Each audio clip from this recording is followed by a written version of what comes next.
vamos a abordar la última cuestión que corresponde a este alegato de defensa.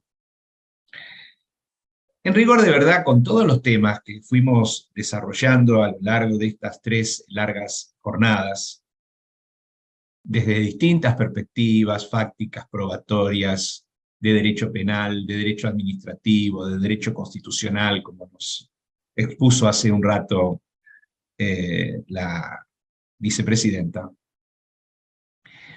podríamos decir sin lugar a dudas que todos los temas ya fueron agotados.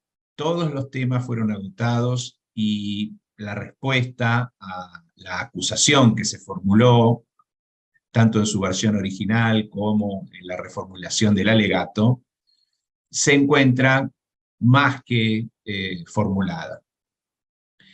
Y hubiésemos querido terminar así, con una respuesta que se circunscribiese efectivamente a responder los cargos con todos nuestros argumentos fácticos, probatorios y jurídicos. Sin embargo,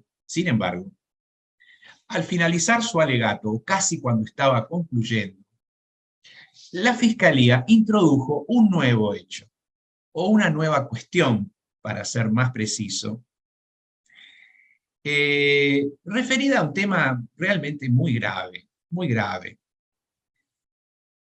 Y no podemos dejar de responderlo. No podemos dejar de responder porque sería una falta de nuestro ministerio dejar argumentos sin contestar, aun cuando la conexión con el cargo de lo que aquí se imputa específicamente no parece existir o no fue debidamente explicado. Y esto tiene que ver con lo que se ha denominado, para mal o para bien, el lawfare. La Fiscalía, expresamente, como les decía antes, aborda esta cuestión. Y siguiendo el mismo método que usamos siempre a lo largo de estas 3 largas jornadas, no queremos poner en boca de los fiscales algo que ellos no hayan dicho. Entonces vamos a escuchar en vivo y en directo cómo ellos, como la Fiscalía, negó la existencia del lawfare. Por favor. El lawfare, como construcción jurídica, no existe. El lawfare no existe.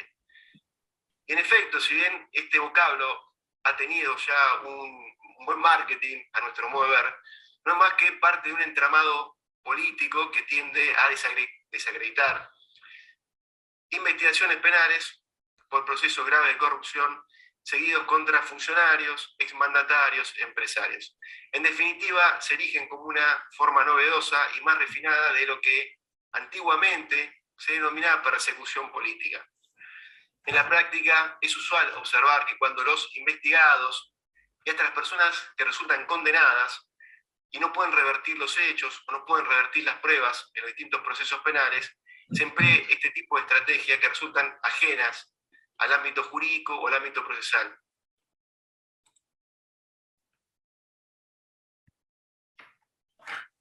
Bien, se nos habló aquí de marketing, se nos habló de cuestiones que no tienen que ver con lo jurídico y que en definitiva no serían otra cosa más que meras estrategias de defensa, con lo cual contestar los cargos que se le hacen. O, peor, que se utilizarían estas estrategias para no contestar los cargos. En algunos otros pasajes también se hizo referencia incluso a la opinión del Papa, trayéndolo a consideración de todos nosotros por algunas ideas que presentó respecto de la necesidad de sancionar ciertos delitos, y que nosotros, por supuesto, compartimos. Pero nos pareció una banalización absoluta de un problema grave como es el de la persecución o la sustanciación de procesos fuera de los marcos legales. Y entonces, para contestar estas cuestiones, bueno, fuimos a la fuente, es decir, a la misma fuente que nos citó el fiscal. a la opinión, nada más ni nada menos que del Papa Francisco, que se refirió específicamente a la con el lofer. Y luego el discurso en la cumbre de jueces panamericanos sobre derechos sociales y doctrina franciscana del día 4 de junio del año 2019. Escuchamos al Papa.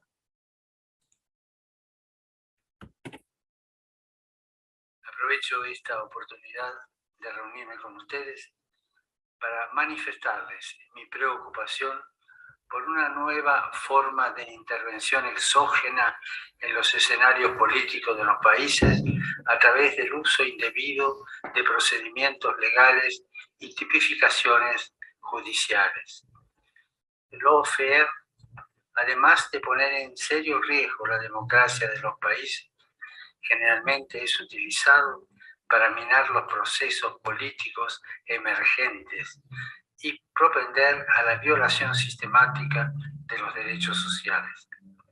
Para garantizar la calidad institucional de los Estados, es fundamental detectar y neutralizar este tipo de prácticas que resultan de la impropia actividad judicial en combinación con operaciones multimediáticas paralelas. Y no fue la única ocasión en la cual el Papa Francisco se refirió a este tema, sino que 6 meses después, en el Congreso Mundial de la Asociación Internacional de Derecho Penal, el Papa señaló lo siguiente: se verifican periódicamente que se ha recurrido a imputaciones falsas contra dirigentes políticos, promovidas concertadamente por medios de comunicación, adversarios y órganos judiciales colonizados. De este modo, con las herramientas propias del lawfare se instrumentaliza la siempre necesaria lucha contra la corrupción, con el único fin de combatir gobiernos que no son del agrado, retasear derechos sociales y promover un sentimiento de antipolítica, del que solo se benefician quienes aspiran a ejercer liderazgos autoritarios. Citamos al Papa y trajimos a consideración de este tribunal justamente estas manifestaciones, porque es la respuesta necesaria que hay que dar frente a una manifestación, como ha hecho la Fiscalía, de que el lawfare no existe. Pero esta opinión, tan calificada para todos nosotros, porque además se trata de un Papa argentino, no es simplemente una cuestión ecuménica o religiosa, sino que tiene en la doctrina judicial y en la doctrina autoral, por supuesto también, un amplísimo desarrollo. Y hay una de sus figuras más importantes, hoy una de sus figuras más importantes, es nada más ni nada menos que Luigi Ferrajoli, que se refiere específicamente a este problema, hablando nada más ni nada menos de la existencia de una agresión judicial a la democracia. Y se refiere de manera particular a lo que pasó en el caso del expresidente Lula. Y esto que nos explica ahora Luigi Ferrajoli tiene muchos puntos de conexión con lo que nosotros hemos visto en la tarea que han desarrollado los fiscales. Si bien este texto está pensado justamente, o está presentado como la de el juez enemigo, esta situación que se explica acá bien puede extenderse, y se extiende naturalmente, a lo que han hecho los fiscales en este proceso, y fundamentalmente al método que han seguido para sostener su imputación, su falsa imputación. Dice Ferrajoli que es necesario buscar de manera imparcial la verdad, y que el reo no es un enemigo. A lo que se denomina el reo es un sujeto también de derecho. Y la hipótesis acusatoria a probar que debería ser la conclusión de razonamiento inductivo, sostenido en pruebas y no desmentido con contrapruebas, forma en cambio la premisa de un procedimiento deductivo que asume como veraces solos las pruebas que lo confirman y como falsas aquellas que la contradicen. Este método de razonamiento es quizás la explicación más perfecta de lo que han hecho los fiscales. Partieron de una base y sin importarles en un momento, en ningún momento, cuál era la verdad, lo único que hicieron es ver cómo algo podía sostenerlo y si no lo encontraron, lo inventaron. Y todo lo que destruía esa imputación, directamente lo declaran falso y no lo valoran. Esta es una descripción exacta, en términos, por supuesto, de un maestro como es el profesor Ferraioli. Pero esta posición, además, ha tenido una gran proliferación en nuestro país. Miren, hay algo que se está mencionando desde hace tiempo, y yo no quiero hacer comparaciones porque no corresponden, entre lo que está pasando en este juicio y lo que pasó hace 35 años en otro juicio histórico, que fue casi el puntapié inicial de nuestra democracia. Pero si vamos a hablar de la recuperación de la democracia, y lo digo sin grandilocuencias ni nada, tenemos que escuchar a los verdaderos héroes que tuvo la Argentina, los pocos héroes en los últimos 100 años, que son los que hicieron posible que nosotros recuperáramos la democracia. Porque la democracia se recuperó con sangre, y esa sangre la pusieron justamente los familiares de las víctimas que fueron, en definitiva, desaparecidas, secuestradas y asesinadas durante la dictadura. Y esas víctimas están representadas en las organizaciones de derechos humanos, fundamentalmente como las madres y abuelas de Plaza de Mayo, que repito, junto con todas estas otras personas que están acá, todas estas asociaciones permanentes por los derechos humanos, familiares, en fin, todas las instituciones que se han jugado la vida para que se recuperara la democracia, les digo, son los únicos héroes, junto, y quiero ser absolutamente justo, con los héroes de las Malvinas, los que permitieron que hoy estemos sentados acá gozando de los beneficios de la democracia. Por eso es muy importante defender esa democracia. Y estos organismos, hace algunos meses, también se refirieron al problema que estamos viendo. Señor presidente, ahora sí estamos en condiciones de renovar con la audiencia. Bueno, muchas gracias, señor secretario. Se reanuda entonces la audiencia. Doctor Veraldi, disculpe la interrupción. Si quiere retomar su alegato un poquito más atrás de donde lo interrumpí yo, para que no se pierda nada, puede continuar. Gracias, doctor Gorini. Sí, estaba haciendo una descripción de los hechos que habían tenido lugar en los distintos procesos que se fueron armando respecto de nuestra defendida, prácticamente a partir del año 2015. Había dado una breve descripción de lo que había pasado en OTESUR durante noviembre del 2015 a julio, noviembre del 2014 a julio del 2015, y como este expediente, en definitiva, habida cuenta de las extraordinarias irregularidades cometidas, terminó siendo sacado de la actuación del juez Bonadío, y la causa pasó a otro juzgado. Y a continuación iba a empezar a relatar hechos de igual o peor gravedad que acontecieron en otro expediente que se inició justamente en octubre del 2015, es decir, unos meses después de esto que estoy contando, y que dio lugar justamente por la denuncia de algunos legisladores de la oposición, El patrón siempre es el mismo, los promotores de estas causas siempre son adversarios políticos, y que se conoce como el expediente del dólar futuro. Justo en el momento en que se estaba llevando a cabo el proceso electoral del año 2015, unos diputados aparecieron presentando una denuncia acerca de que existía una maniobra para vender dólares o que se vendían dólares desde el Banco Central a precio vil.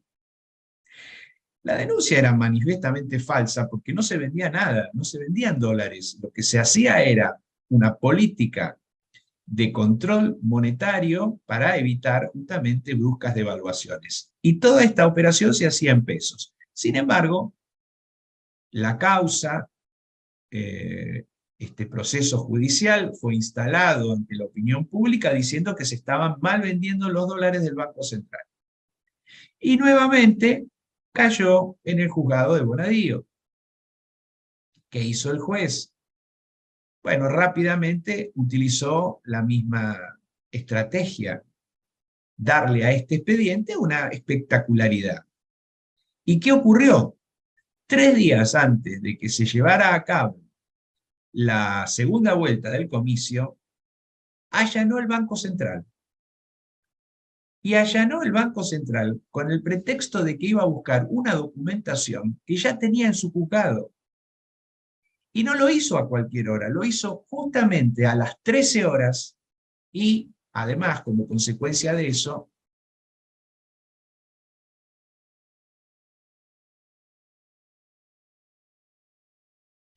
que es lógico en estos casos. Es decir, teníamos una causa en donde supuestamente se trataba de investigar si había o no había maniobras que fueran dirigidas a alterar la paridad cambiaria. Y el juez, deliberadamente, 3 días antes de las elecciones, fue a hacer un hecho escandaloso para generar el estrépito y que en definitiva esto que él decía que estaba investigando terminara pasando. No ocurrió, no ocurrió, pero sí consiguió el resultado de generar un gran escándalo, escándalo que después le sirvió para que el presidente del Banco Central fuera obligado a renunciar. Esta investigación, como les estoy relatando, no tenía ningún sustento, como pasa con muchos de los otros expedientes que voy a seguir mencionando. No obstante lo cual, después del cambio de gobierno, citó a prestar declaración indagatoria a Cristina Fernández de Kirchner, que no tenía con este hecho ningún tipo de vinculación, porque esta operatoria del dólar futuro era una cuestión que se resolvía dentro del Banco Central. Pero tenía que ser el pretexto para citarla. Como dijo hace un rato la doctora Kirchner, tenían que traerla de los pelos. Y la llevaron de los pelos. ¿Qué pasó en esa causa? Inmediatamente le tomó la declaración indagatoria, la procesó, le dictó un embargo, y no solamente eso, escuchen lo que hizo. Le bloqueó sus tarjetas de crédito y además le bloqueó el cobro de su jubilación, que es inembargable. Pero como los daños que quería hacer no tenían límite y cada planteo que se hacía, en definitiva, no tenía acogida y la Cámara no resolvía nada para detenerlo, porque esto no es que lo hizo solo Bonadío. En una oportunidad la hizo viajar, cuando Cristina Fernández de Kirchner estaba en Río Gallegos, la hizo viajar bajo el apercibimiento de detenerla a la ciudad de Buenos Aires. ¿Para hacer qué? Para tomarle las huellas dactilares. La hizo concurrir al juzgado a las 8 de la mañana. Un trámite que, como ustedes saben perfectamente, se podía haber realizado en la ciudad de Río Gallegos. Esto ocurrió. Esto es lo que llamamos lawfare, o lo que llaman lawfare, es decir, utilizar instrumentos legales para generar daño. Obviamente la causa del dólar futuro avanzó y terminó en un tribunal oral. Después vamos a continuar con esa historia. ¿Qué pasó simultáneamente? En el año 2016, como les contaba, la causa de Otesur se la habían remitido al juez Ercolini, previo pasó por el juzgado del juez Rafecas, y aparece una nueva denuncia por el mismo hecho. En la causa de Otesur se investigaba todos los movimientos de esa sociedad y de las otras sociedades familiares que tienen que ver con los Kirchner. ¿Qué hizo la misma persona que había denunciado Otesur, Margarita Stolbizer? Presentó otra vez otra denuncia, ahora referida a los sauces, que ya estaba siendo investigada en la causa de Otesur. La sortearon. ¿Y dónde cayó? En el juzgado de Bonadío. ¿Qué hizo Bonadío? Volvió a cometer todas las mismas irregularidades e ilicitudes que había hecho en la causa de Otesur. Allanamientos indiscriminados, levantamiento de secreto bancario, secreto fiscal. Era evidente que se estaba investigando los mismos hechos que ya estaban siendo analizados en Otesur, con lo cual la causa de los sauces no podía indudablemente tramitar en forma separada.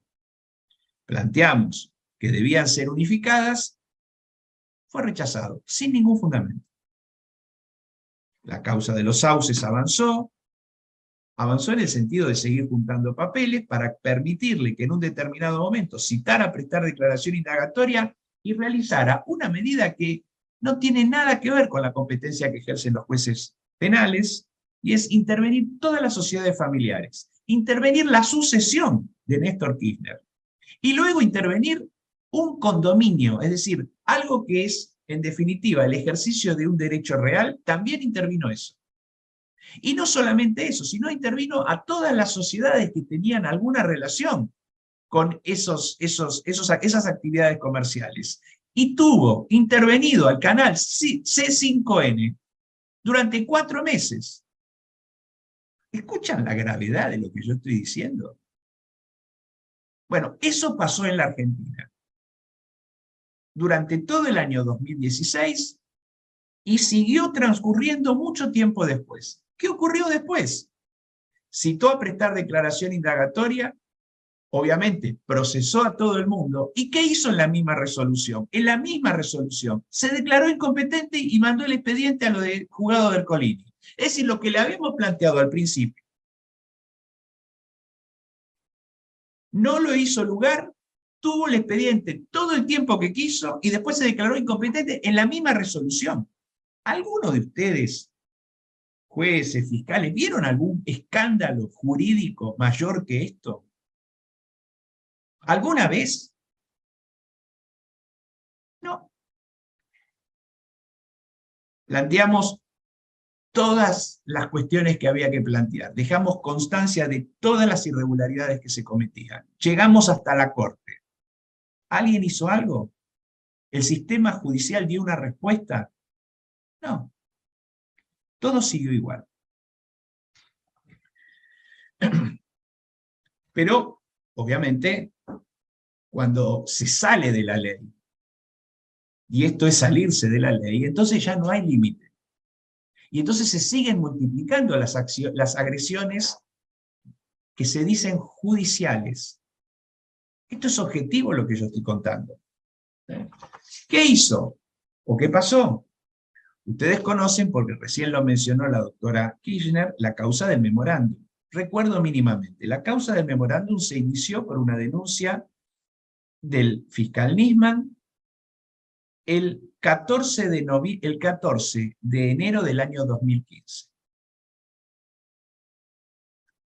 Un mes después, el juez Rafecas analizó esa denuncia y la desestimó por inexistencia de delito, decisión que fue confirmada por la Cámara de Apelaciones. Esto es año 2015. Cambia el gobierno.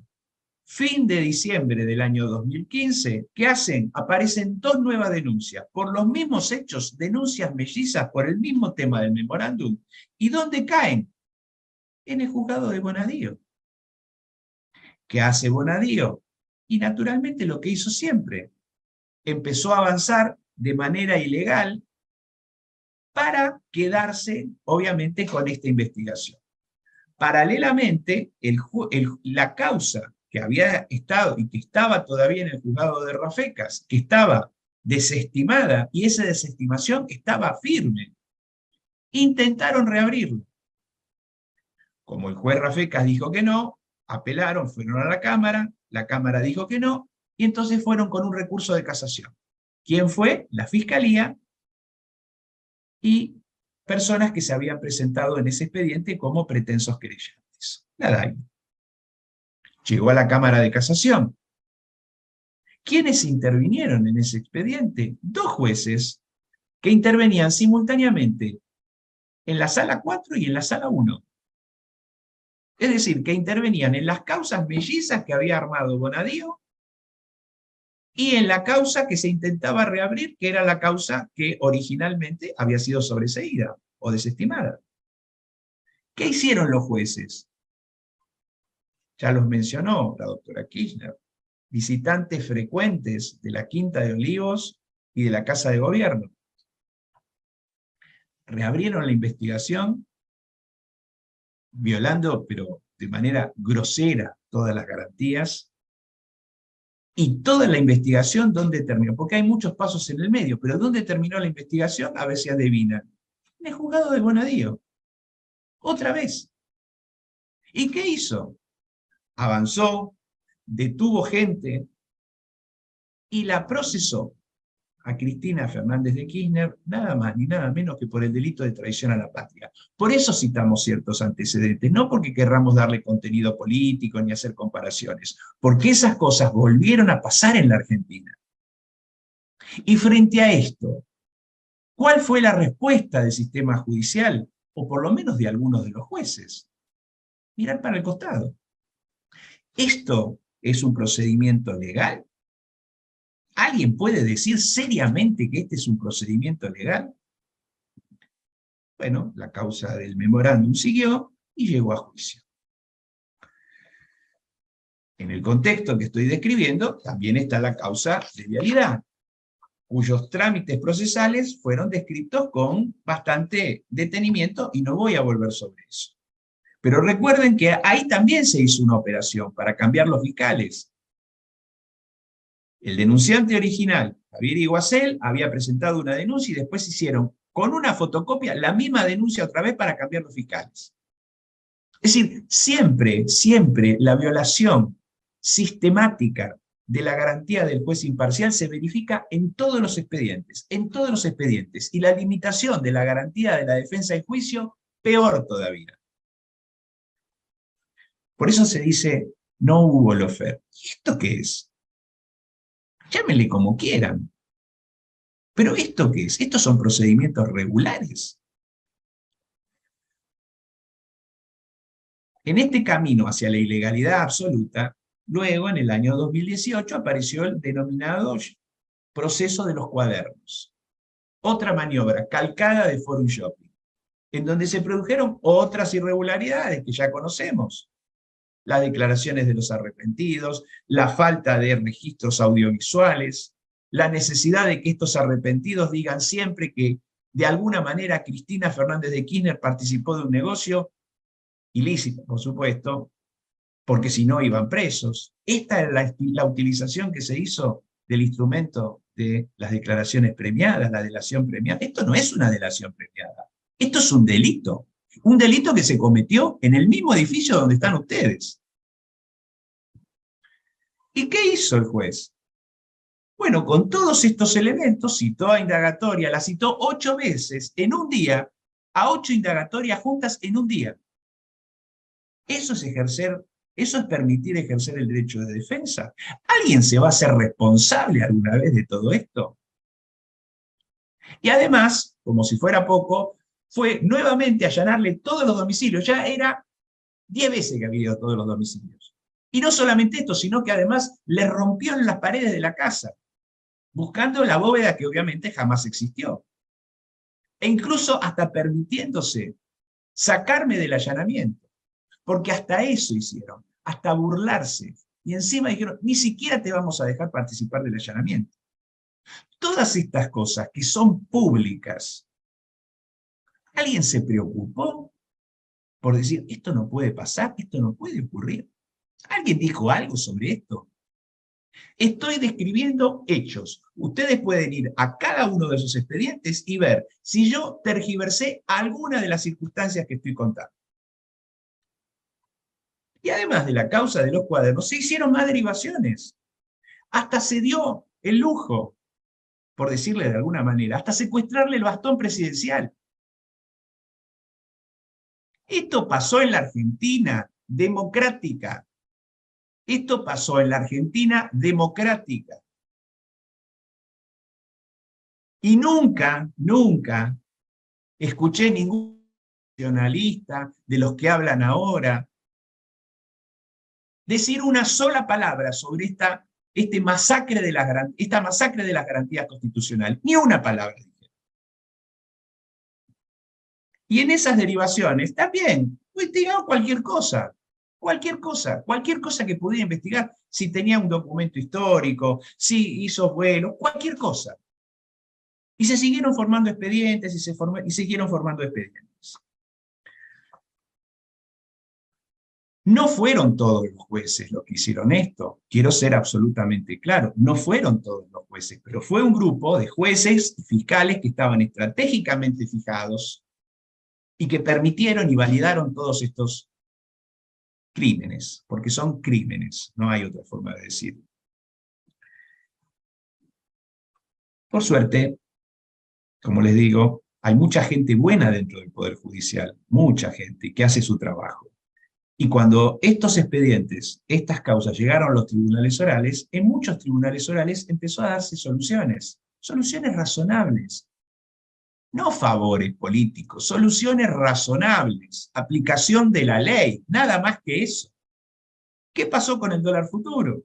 Bueno, terminó en el Tribunal Oral Federal número 1, ahí se hizo un planteo de inexistencia de delitos, si bien no se aceptó por una cuestión formal, sí se habilitó que interviniera la Cámara de Casación, nos permitieron ejercer el derecho de defensa, y la Sala Primera de la Cámara de Casación dispuso lo que era pero evidente, que eso no podía constituir ningún delito. Se hizo una pericia, ¿y qué determinó la pericia? Que jamás había existido un perjuicio. Es lo mismo que pasa acá, se hace una pericia, la limitan de cualquier manera, pero llega, y bueno, se comprueba lo que existe, que no hay delito. Y en el caso del dólar futuro, pasó exactamente eso. No obstante lo cual, el fiscal de la Casación lo apeló y todavía está en la corte. ¿Qué pasó con el memorándum? Bueno, obviamente, llegó a un tribunal oral, el tribunal oral número 8, quisieron digitar que no fuera ese tribunal, habían creado uno ad hoc, no lo pudieron hacer, fue al tribunal 8 y el tribunal 8 hizo una investigación en la etapa preliminar del juicio y resolvió que tampoco había delito. Es decir, cuando llega a un tribunal oral y el tribunal oral aplica la ley, se desbaratan todas las trampas que habían hecho en la instrucción, todas las trampas y delitos que se habían cometido en la instrucción. Y ese expediente, esa investigación, ciertamente no está firme, está ante la Cámara de Casación, pero tuvo un cauce legal, volvió a tener un cauce legal. ¿Qué pasó con Otesur y los sauces? Bueno, un trámite idéntico, se hizo un planteo y ese planteo terminó siendo acogido. Si es confirmado o no es confirmado por la Cámara de Casación, eso se verá, pero el proceso entró en un carril jurídico, judicial, en donde se plantean cuestiones y se las acepta o se las rechaza, pero con fundamentos. Y eso es lo que se nos negó durante años. Durante años. Vayan a ver los expedientes y vean si yo exagero. Otra de las causas que existió es la ruta del dinero, que se le llamaba la ruta del dinero K sin que tuviera absolutamente nada que ver con la familia Kirchner. Pero pareciera ser como que en la instrucción se aplican otros criterios, y quiero ser muy cuidadoso porque el juez Casanelo ha tenido un comportamiento impecable en ese expediente, aun cuando le hemos hecho planteos y no nos ha dado la razón, porque no es un problema de que es impecable si nos dan la razón. No, cuando no nos dan la razón, nos dan fundamento. En ese expediente, en donde la Cámara, como contaba la doctora Kirchner, obligó al juez a citarlo a prestar declaración indagatoria, bueno, el juez la citó y le hizo una falta de mérito. La investigación continuó, se demoró durante tiempo, o no se demoró, pero se sustanció durante casi 5 años, pedimos el sobreseimiento, el juez lo denegó, invocando que había otras pruebas, nosotros no estuvimos de acuerdo, apelamos y nos concedió la apelación, y fue a la Cámara. ¿Y qué pasó? ¿Qué hecho escandaloso pasó en la Cámara de Apelaciones? ¿Qué hecho escandaloso pasó en la Cámara de Apelaciones? Bueno, se presentó una disidencia entre los jueces, que uno estaba a favor de hacer el sobreseimiento y aparentemente el otro no, y digo aparentemente porque todo sale en los diarios. El trámite se demoraba, y entonces ya no era necesario ni era conveniente seguir esperando, aguardando una decisión, que después eventualmente sería recurrida, con lo cual si la idea era terminar cuanto antes, lo que mejor convenía es volver a la primera instancia. Entonces, ¿qué hice? Desistí del recurso. Sí, hay una apelación, voy a contarlo despacio. Hay una apelación por una denegatoria de sobreseimiento. La parte que apeló, que soy el único, desisto del recurso. Uno de los jueces dice, lo tengo por desistido. El otro de los jueces, ¿qué hace? Sin recurso, se manda todo un obiter dictum diciendo que hay que seguir investigando y que la investigación tiene que cubrir esta causa porque existe un único designio criminal con otros expedientes. Uno es este y otro es los Sauces y Otesur, que está sobreseído.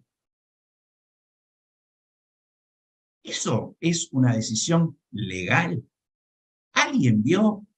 Ustedes tienen muchísima experiencia. ¿Alguien vio que un juez haga eso? Sin recurso. Cuando los diarios justamente le están pidiendo que haga eso, lo hace. Pero no solamente eso, por eso es tan indignante todo esto. No solamente eso, sino que se burlan de nosotros. Y tengo que mostrar esto. Yo sé que este es un tema muy sensible. Me refiero al juez Llorens. Simultáneamente que nosotros presentamos la recusación de los jueces, de 2 jueces ante este tribunal oral, con la cuestión que tenía que ver con los partidos de fútbol y de este club social y deportivo que se llama Liverpool, ¿qué hace el juez? Se pone en su perfil de WhatsApp esta insignia. Y lo hace en público. Y salen en los medios. Esto, ¿cómo se llama? Además de falta de respeto. Aplicar la ley. ¿Esto hace un magistrado?